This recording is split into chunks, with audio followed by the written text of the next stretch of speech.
Bien, gracias al Señor. Vamos a compartir la palabra, así es que le pido que prepare su Biblia y vamos a ir a Romanos capítulo 7. Vamos a empezar a leer el versículo 1 de Romanos capítulo 7.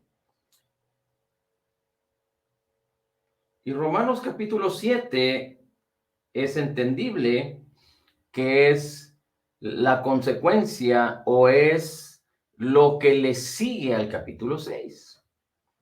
Esto es, digamos que numéricamente hablando, el 7 es después del 6, pero particularmente, de acuerdo a lo que el apóstol Pablo está enseñando en Romanos 6, acerca de que el viejo hombre del ser humano murió en la cruz del Calvario cuando hay un nuevo nacimiento, cuando un hombre, una mujer, cuando un ser humano reconoce la necesidad de ser salvado por la obra terminada, completa y perfecta de Jesús, porque Jesús es el único camino al Padre, solo Jesús es el camino, la verdad y la vida, nadie puede ir al Padre si no es a través de Él. Y cuando alguien recibe a Jesús y cree en su obra terminada, completa y perfecta, en el perdón de todos sus pecados por lo que Cristo hizo en la cruz del Calvario, entonces dice la Escritura que Dios le da el poder de ser hecho hijo. Y cuando es hecho hijo, la vieja naturaleza, el viejo hombre, la naturaleza pecaminosa muere y Dios recrea o crea una nueva naturaleza, un nuevo espíritu en nosotros. Estamos hablando del espíritu. Nuestra vieja naturaleza era espiritual, el viejo hombre era espiritual, murió y ahora tenemos un nuevo hombre, como lo dice Efesios 4 y lo declara Romanos capítulo 8 y lo declara 1 Corintios capítulo 6, 1 Corintios capítulo 2. Tenemos un nuevo espíritu creado en la justicia, santidad y la verdad, y el espíritu de Cristo se hace uno con nosotros, como lo dice también la Escritura en 2 Corintios 5:17, el que está en Cristo, nueva criatura es. Las cosas viejas pasaron, todas son hechas nuevas, y todas estas cosas dependen de Dios, es decir, en el ámbito espiritual. Como el mismo Señor Jesucristo le dijo a Nicodemo, te es necesario nacer de nuevo. El que no nace de nuevo no puede ver el reino de Dios. Y el nacimiento de nuevo no está en el cuerpo, no está en el alma, pero es en el espíritu. Nuestra alma no ha sido salvada, no ha sido redimida, nuestro cuerpo no ha sido salvado y redimido. Cuando venimos a Cristo, es nuestro viejo hombre muere para no vivir más y Dios nos da un nuevo hombre, una nueva naturaleza, un nuevo espíritu. Y el espíritu de Cristo viene y se hace uno con nosotros de tal manera que se cumple la escritura que dice en 1 Juan 4:17, como Jesús es, así somos nosotros en este mundo, somos perfectamente uno, somos igualmente que Jesús en nuestro espíritu. ¿Cuál es la verdad? ¿Cuál es el diseño? ¿Cuál es la estrategia de Dios? Es que nosotros, a través de responder positivamente, con fe a la palabra del Señor, renovando nuestras mentes, seamos transformados en nuestra alma, pensamientos, decisiones, voluntad, sentimientos, sueños, carácter, temperamento, en nuestro cuerpo, vivificado por el poder de Dios que mora en nosotros, para ser transformados de gloria en gloria, en la misma imagen de lo que ya hay adentro de nosotros, que es Cristo Jesús, la esperanza de gloria. Ahora, en Romanos 7, el apóstol Pablo se dedica a hacer una analogía del matrimonio para explicar lo que antes sucedía y lo que ahora sucede en un creyente nacido de nuevo.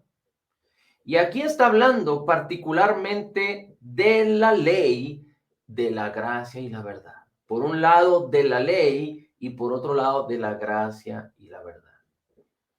Y bajo la ley, vamos a ver cómo las cosas eran de una manera muy claras. Y vamos a empezar leyendo el versículo 1. Dice, ¿acaso ignoráis, hermanos? Pues hablo con los que conocen la ley, pues hablo con los que conocen la ley de Moisés, que la ley se enseñorea del hombre entre tanto que éste vive. Es decir, aquel que sigue la ley, aquel que observa la ley, aquel que está sujeto a la ley se enseñorea de él, mientras éste está vivo. Ahora, vamos a ver un ejemplo de una ley, la ley del matrimonio. En la ley de Moisés estaba definido que cuando un hombre tomaba a su mujer, se unía en el matrimonio, no podían tener relaciones sexuales o maritales con alguien que no fuera su propio cónyuge. De tal manera que si la mujer tenía relaciones con otra persona que no fuera su marido, o el marido tenía relaciones con otra persona que no fuera su mujer, se le llamaba adulterio. Y ante la ley esto era grave. Es decir, se apedreaba a las personas. No sé si usted recuerda aquella historia donde los judíos, los fariseos, llevan a una mujer que la encontraron infraganti en el acto mismo de adulterio.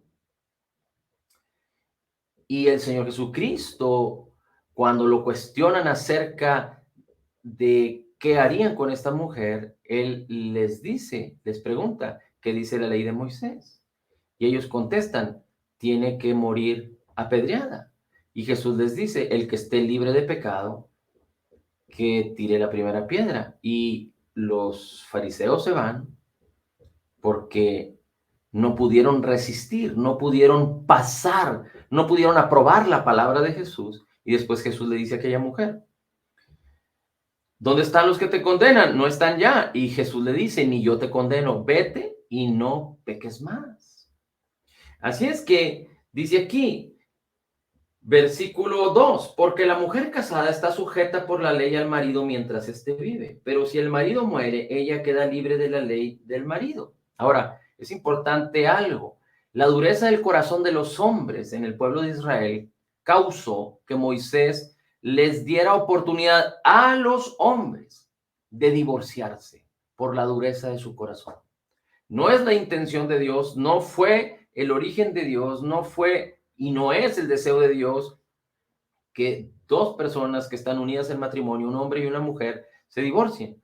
Pero dice la escritura, no vamos a entrar en el tema, pero dice la escritura que Moisés les dio la oportunidad a los hombres a que pudieran extender carta de divorcio a una mujer, a su mujer, por causa de la dureza de su corazón.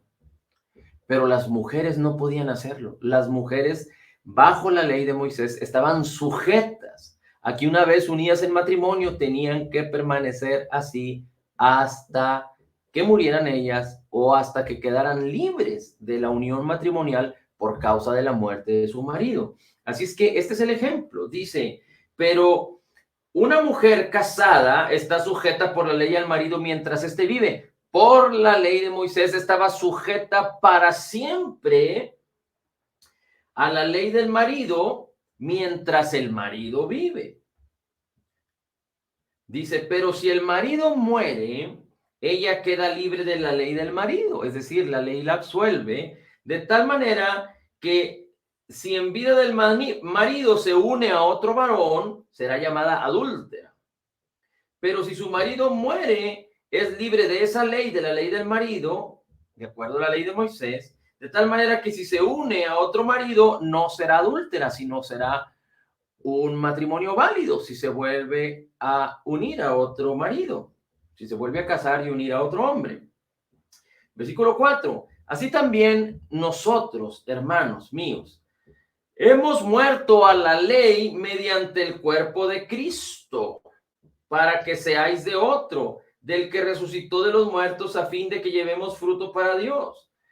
Una vez más, dice el versículo 4, así también vosotros, hermanos míos, habéis muerto a la ley mediante el cuerpo de Cristo. Y aquí nos vamos a referir al capítulo anterior, Romanos 6:6, donde dice la escritura que tú y yo, si nos identificamos con la muerte, sepultura y resurrección de Jesús, nuestra vieja naturaleza, nuestro viejo hombre muere, es llevado a la cruz y quedamos libres del viejo hombre, de la naturaleza pecaminosa, del hombre viejo o del espíritu destituido y separado de Dios. Así es que, haciendo la analogía que el apóstol Pablo, o explicando la analogía que el apóstol Pablo está haciendo aquí en Romanos 7, es como que él está diciendo que nosotros en nuestro ser estábamos casados en unión por la ley en la vieja o con la vieja naturaleza, con el viejo hombre, con la naturaleza de pecado. Mire, no pierda aquí, bueno, manténgase ahí en Romanos capítulo 7. Yo le voy a leer otros versículos que vienen aquí en Romanos capítulo 5. Dice el versículo 12: por tanto, como el pecado, la naturaleza pecaminosa, entró en el mundo por un hombre, Adán, y por el pecado, por la naturaleza pecaminosa, la muerte, así la muerte pasó a todos los hombres por cuanto todos pecaron. Es decir, dice la Escritura en el versículo 13, pues antes de la ley de Moisés había pecado en el mundo, pero donde no hay ley no sin culpa de pecado. No obstante, reinó la muerte desde Adán hasta Moisés, aunque los que no pecaron a la manera de la transgresión de Adán, el cual es figura del que había de venir. Bien, así es que regresando a Romanos 7, dice la Escritura que dice en el versículo 4, así también, hermanos, habéis muerto a la ley mediante el cuerpo de Cristo. Así es que nosotros que nacimos destituidos de la gloria de Dios, recuerde, nacimos destituidos de la gloria de Dios. Todos los hombres nacen destituidos de la gloria de Dios. Es decir, el ser humano es un ser espiritual, tiene un espíritu, alma y cuerpo. El ser humano es un ser espiritual que tiene un alma y habita en un cuerpo. El espíritu está separado de Dios, está muerto, separado de Dios. Pero el espíritu es el que da vida al cuerpo. Si el espíritu deja el cuerpo desfallece. Cuando una persona muere, su espíritu sale. Y el alma es la que interrelaciona entre el espíritu y el cuerpo. Es donde está la voluntad, donde están las emociones, los sueños, los pensamientos, los deseos, etc. Ahora, dice entonces la Escritura, de acuerdo a lo que leímos en Romanos 5, en Romanos 6, que nuestra vieja naturaleza nos fue dada por causa del pecado original de Adán, así nacimos, pero cuando venimos a Cristo, morimos a nuestra vieja naturaleza. Nosotros no hicimos morir la vieja naturaleza, esta murió por el poder de Cristo en la cruz del Calvario.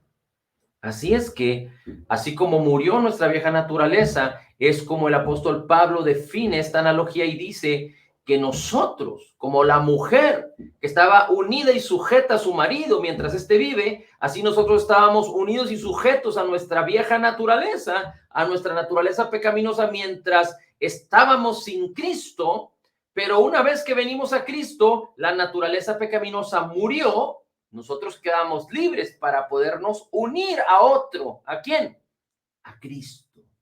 De tal manera que ahora Dios en Cristo nos dio una nueva naturaleza, un espíritu creado en la justicia y santidad de la verdad. Y el Señor, de acuerdo a 1 Corintios 6, 17, de acuerdo a Romanos 8, 15 y 16, se hace uno con nosotros, de acuerdo al capítulo 1 y al capítulo 2 de Efesios. El Señor se hace uno con nosotros, de acuerdo a Gálatas 4:6. El Espíritu de Cristo viene y mora juntamente con nuestro espíritu en una unidad perfecta, de tal manera que ahora nosotros estamos unidos a Cristo. Y es lo que dice el versículo 4 al final. Dice, morimos a la ley mediante el cuerpo de Cristo para que ahora podamos unirnos a otro, del que resucitó de los muertos, a fin de que llevemos fruto para Dios. Porque separados de Dios nada podemos hacer, no podíamos dar fruto para Dios, aunque con la naturaleza pecaminosa podíamos hacer buenas acciones, pero no íbamos a cambiar nuestra naturaleza. Ahora en Cristo, con una nueva naturaleza, podemos servir a Dios en libertad, porque ya no estamos unidos a lo que nos influenciaba o nos inducía a pecar, pero ahora estamos unidos a Cristo Jesús, la esperanza de gloria, al Espíritu de santidad. ¿Para qué? Recuerden, no porque tengamos un espíritu nuevo creado en la justicia y santidad de la verdad, en automático nuestras acciones, pensamientos, sueños, deseos, nuestro cuerpo van a cambiar. No, estos tienen que ser renovados, transformados por la renovación de nuestro entendimiento. Nuestros cuerpos tienen que ser vivificados por el poder de Dios, pero esto sucede a través de la palabra, cuando renovamos nuestras mentes con la palabra, y entonces somos transformados de gloria en gloria en la misma imagen de Jesús, para que los demás vean a Jesús a través de nosotros, no para nuestra gloria, sino para la gloria de Jesús, y que muchos vengan al conocimiento de la verdad, no solo por lo que prediquemos, sino por el mismo testimonio de Jesús a través de nuestras vidas. Más, dice la escritura aquí, el 5. Porque mientras estábamos en la carne, las pasiones pecaminosas que eran por la ley obraban en nuestros miembros llevando fruto para muerte. Porque mientras estábamos en la carne, las pasiones pecaminosas que eran por la ley obraban en nuestros miembros llevando fruto para muerte. Cuando vivíamos en nuestra naturaleza pecaminosa, las pasiones pecaminosas que eran por la ley obraban en nuestros miembros. Pero ahora estamos libres de la ley por haber muerto para aquella en que estábamos sujetos, de modo que sirvamos bajo el régimen nuevo del Espíritu y no bajo el régimen viejo de la letra. Ahora, ¿por qué dice la Escritura que cuando estábamos en nuestra carne, las pasiones pecaminosas que eran por la ley obraban en nuestros miembros? Recuerde que la ley de Moisés no fue dada para enseñarle al hombre cómo podía alcanzar a Dios. La ley de Moisés no fue dada para agradar a Dios. La ley de Moisés no le fue dada al hombre para que el hombre pudiera encontrar el camino de llegar al Padre. No, dice la Escritura, no se puede llegar al Padre, sino solo es a través de Jesús. Solo a través del camino, la verdad y la vida, que es Jesucristo. Así es que la ley fue dada para enseñarle al hombre su incapacidad de poder alcanzar a Dios, para enseñarle al hombre su naturaleza pecaminosa y para enseñarle al hombre de que el resultado y el fruto de su vida era pecar. Por eso cuando la ley aparece, el pecado se manifiesta o se exponencia, porque antes de la ley no se señalaba el pecado, ni se juzgaba el pecado. Pero una vez que apareció la ley, entonces la ley empezó a señalar el pecado y el pecado empezó a ser juzgado en la vida de las personas. Pero gloria al Señor que en la obra terminada, completa y perfecta de Jesús fuimos redimidos de la maldición que decretaba la ley por incumplirse. La maldición por incumplir la ley. Fuimos redimidos de la maldición de la ley y fuimos hechos justos delante de Dios y tenemos paz para con Dios. La ley lo que hacía era causar temor para con Dios por causa de la naturaleza pecaminosa, pero ahora tenemos una nueva naturaleza y tenemos paz para con Dios porque hemos sido justificados. Somos inocentes delante de Dios. Dios nos ama, pero no solo nos ama como ama todo el mundo, pero ahora podemos tener una relación personal con Él, con Cristo, con su palabra.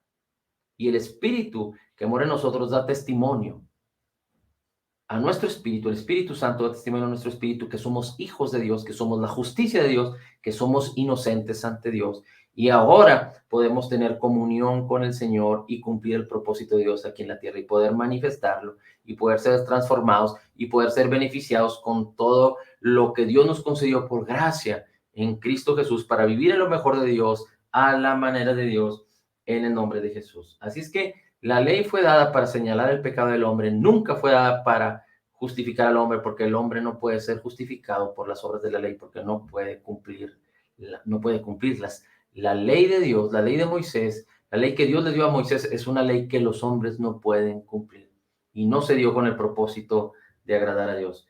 Versículo 6, pero ahora estamos libres de la ley por haber muerto para aquella en que estábamos sujetos, de modo que sirvamos bajo el régimen nuevo del Espíritu y no bajo el régimen viejo de la ley. Versículo 7, ¿qué pues diremos? ¿La ley es pecado?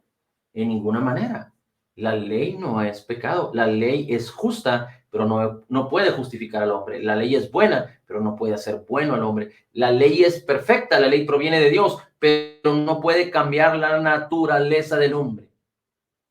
¿Cómo es que el hombre puede cambiar su naturaleza de pecado a una nueva naturaleza? Solo a través de Jesús, a través de recibir y creer en Jesús y en su obra terminada, y entonces en Cristo podemos ser nuevas criaturas por el poder de Dios. Dios nos hace nacer de nuevo.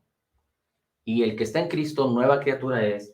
Las cosas viejas pasaron, todas son hechas nuevas. Dice, pero yo no conocí el pecado sino por la ley, porque tampoco conocí la codicia, si la ley no dijera, no codiciarás. Mas el pecado, tomando ocasión por el mandamiento, el pecado se enseñoreó del hombre, produjo en mí toda codicia, porque sin la ley el pecado estaba muerto. Y yo sin la ley vivía en un tiempo, pero venido el mandamiento, el pecado revivió y yo morí. Y ahí es que el mismo mandamiento que era para mi vida me resultó para muerte, porque el pecado tomando ocasión por el mandamiento me engañó y por él me mató. Y aquí podríamos hablar de muchas cosas, pero el hecho es de que el hombre incrédulo, el hombre que no es nacido de nuevo, el hombre que no ha creído en Jesús, el hombre que no tiene a Dios y que no es de Cristo, sigue teniendo una naturaleza pecaminosa, pero cuando el hombre nace y llega a cierta edad en su niñez, prácticamente el hombre no le es atribuido el que quebrante la ley, porque no tiene conciencia, porque no tiene conocimiento del pecado, aunque la ley pudiera manifestar que se transgrede la voluntad de Dios. Y estamos hablando de los niños, por ejemplo. Un niño puede cometer ciertos errores, pero en su inocencia la ley no es imputada, es decir, el pecado no le es tomado en cuenta. Pero llega un momento de que un niño llega a una etapa que puede ser a diferente edad. Hay quienes dicen que puede ser a los 8, a los 9, a los 10, 11, 12, 13, 14 de los niños, cuando entonces ya tienen conciencia de pecado. Y entonces la ley opera, y dice la escritura en Romanos 5, que antes de la ley el pecado no era imputado, pero una vez venida la ley, el pecado es juzgado y es imputado, aunque todos nuestros pecados fueron imputados, pagados por Cristo Jesús en la cruz del Calvario. Cuando un niño se convierte ya en alguien que puede ser consciente, si no acepta a Jesús, si no recibe a Jesús, cuando ya pasa de esa edad de inocencia a una edad de razonamiento y de que tiene conciencia de pecado, si no recibe a Jesús y lava sus pecados en la obra terminada, completa y perfecta de Jesús en el Calvario, aceptando a Jesús como Señor y Salvador, entonces ese niño se convertirá en un joven y en un adulto, y cuando pierda su vida, se irá al infierno, a una eternidad sin Cristo. Desafortunadamente así es. No estoy hablando de los niños en su inocencia, estoy hablando de las personas que a partir de cierta edad tienen ya conciencia de pecado. Por eso es que la ley, una de las razones por las cuales la ley fue dada, para que el hombre reconociera y entendiera y se diera cuenta que necesita ser salvado. Y el único salvador, el único mediador entre Dios y los hombres es Jesucristo. Pero a nosotros, ¿qué nos toca? Saber que tenemos una nueva naturaleza y que antes estábamos casados a una vieja naturaleza, pero esa naturaleza vieja murió en la cruz del Calvario y ahora vivimos en una nueva naturaleza, unidos perfectamente a Cristo. Y el poder de la obra redentora de Jesús es tan glorioso y maravilloso. El Señor Jesucristo tiene tanto poder y su obra redentora tiene tanto poder que nada que el hombre pueda hacer en sus acciones causarían quitarle el poder a la obra redentora de Jesús, quitarle poder a lo que Jesucristo sostiene con la palabra, quitarle la eficacia, el señorío y el poder a la obra terminada, completa y perfecta de Jesús en el Calvario. Pero es importante que entendamos que ahora que somos de Cristo, fuimos llamados a ser siervos de la justicia, para apartarnos de este mundo que contamina, para apartarnos de este mundo que está en caos, en tinieblas, en el sentido de ser alimentados de este mundo, pero necesitamos ser alimentados por la palabra, tener comunión con el Señor para entonces ser luz a un mundo que se está perdiendo y ser sal a un mundo que no tiene sentido de ser, razón de ser, pero tenemos que asociarnos con la palabra, asociarnos de una manera continua con el Espíritu Santo que mora en nosotros, nunca nos dejará y nunca nos abandonará, asociarnos con personas que participan de la misma fe para mantenernos limpios, para mantenernos apartados, para ofrecernos en sacrificio vivo a Cristo y no involucrarnos con las obras infructuosas de las tinieblas, ni con personas que participan de las obras infructuosas de las tinieblas, porque los hombres que no tienen a Cristo están aún unidos a una naturaleza pecaminosa, influenciados por el diablo, influenciados por el mal, hijos de ira, hijos del diablo. Y así lo dice la Escritura. Así éramos nosotros antes, con la intención de que su naturaleza pecaminosa produzca obras pecaminosas. Ahora, no estoy hablando de que vamos a ser intransigentes y vamos a ser orgullosos y prepotentes y no vamos a relacionarnos en el sentido estricto con las personas, no. Hay personas que trabajan, hay personas que de alguna manera u otra tienen que relacionarse, pero es importante que no hagas amistad con el mundo. No te conviertas tú al mundo, sino convierte al mundo a Cristo. Pero la importancia de que el nuevo creyente nacido de nuevo, valga la redundancia, ahora ya no está unido a una naturaleza pecaminosa, sino a una naturaleza creada en la justicia y santidad de la verdad, que es Cristo. Y por lo tanto fuimos llamados a dar el fruto de justicia y fuimos llamados a cumplir el propósito para quitar el velo a los que están engañados por las tinieblas y ser un canal de bendición para que muchos vengan al conocimiento de la verdad y que prediquemos, exaltemos y alabemos a Jesucristo sobre todas las cosas, que nuestros ojos estén puestos en Jesús, el autor y consumador de la fe, y permanezcamos firmes en la abundancia de gracia y en la justicia de nuestro Señor Jesucristo. Padre, la gloria, el honor y la alabanza es para ti. Bendito, bendito sea tu nombre. Señor, te damos gracias porque eres bueno y para siempre es tu verdad, tu gracia y tu justicia. En Cristo Jesús declaramos que somos total y completamente perdonados y sanados, perfectamente justificados, altamente favorecidos, profundamente amados, grandemente bendecidos, más que vencedores. En Cristo Jesús, como Jesús es, así somos nosotros en este mundo. Somos la justicia de Dios en Cristo, recibiendo de la abundancia de tu gracia y del regalo gratuito de tu justicia, declaramos todo lo puedo en Cristo que me fortalece. En